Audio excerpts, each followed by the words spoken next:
Bonjour, c'est Jeff qui vous parle de son camion. Juste un petit coup de gueule pour les Parisiens amnésiques. Vous venez dans nos campagnes porter plainte contre Maurice Lecoq, contre Josette Lavache avec sa cloche. Vous dérangez le maire parce que les clochers sonnent.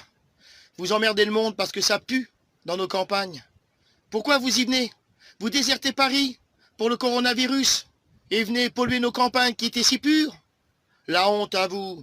Vous êtes des merdes, des salopes. Il n'y a pas d'autre mot. Le reflet de gouvernement, le reflet de votre mère, pareil, elle, qui lèche le cul à tout le monde au moment des élections et qui s'inquiète si les SDF vont être atteints du coronavirus. Mais c'est pas honteux, ça? Et vous, c'est pareil, avant, vous oubliez, vous avez quand même interdit les poids lourds de plus de 7,5 tonnes de rentrer sur Paris, les dimanches, les veilles, les lendemains, et les jours fériés, et les veilles, et les lendemains. Et que vos copains n'ont pas pu quitter Paris, il faut qu'on monte maintenant à les nourrir. C'est pas du foutage de gueule. Et vous, monsieur Macron, aussi pourri. Nous, dans le jargon routier, on vous a appelé Pinocchio. Vous êtes le premier grand menteur de France. Eh oui, ça se sent et ça se voit de loin. Alors vous avez le palmarès, sans déconner. Vous avez tabassé les blouses blanches, les aides-soignants, les médecins, les chirurgiens. Parce qu'ils ont dénoncé leurs conditions de travail, le manque de personnel, le manque de matériel. On les a gazés, bing bong, allez hop, terminé. Ça me rappelle quelques années en arrière, les routiers, qui ont manifesté pour le permis à points, que tout le monde s'inquiétait pas au départ parce que c'était que pour nous. Pareil, tabassé, allez. Et maintenant, vous dites dans votre élocution, les blouses blanches, c'est héros. Les routiers, la logistique, c'est héros.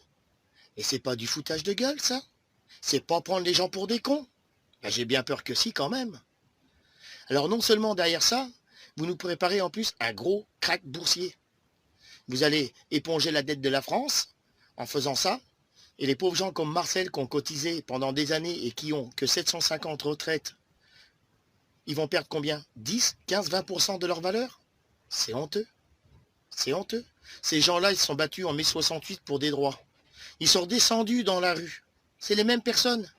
Et là, pour le crack boursier, vous allez, en étant poli, les baiser une troisième fois. Mais c'est honteux. Honteux. Alors, je menace personne. Mais ce que je vais vous dire, monsieur Macron, c'est qu'aux prochaines élections, j'irai voter. Parce que j'ai des ancêtres, ils se sont battus pour. Mais que je meure, je suis un menteur, mais vous n'aurez pas ma voix. C'est sûr et certain. En attendant, tous ceux qui verront cette vidéo, je vous demande de la partager pour bien qu'ils voient de quoi le gouvernement français est capable. C'est pas pour être populaire, parce que j'y suis assez dans ma région, je suis connu, sans problème. Mais c'est qu'on se rappelle ce que vous avez fait. C'est tout simplement. En attendant, prenez soin de vos ptios, de vos anciens, et protégez-vous. Parce que c'est pareil, ça, monsieur Macron, de vous à moi. Les forces de l'ordre qui viennent nous déranger pendant les coupures, taper au carreau pour savoir si on a votre putain de petit papier d'autorisation.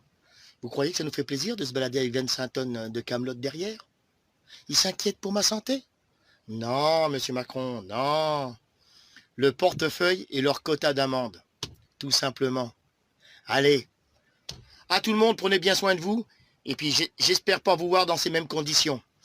Bisous de Jeff, bloqué chez un con par le coronavirus.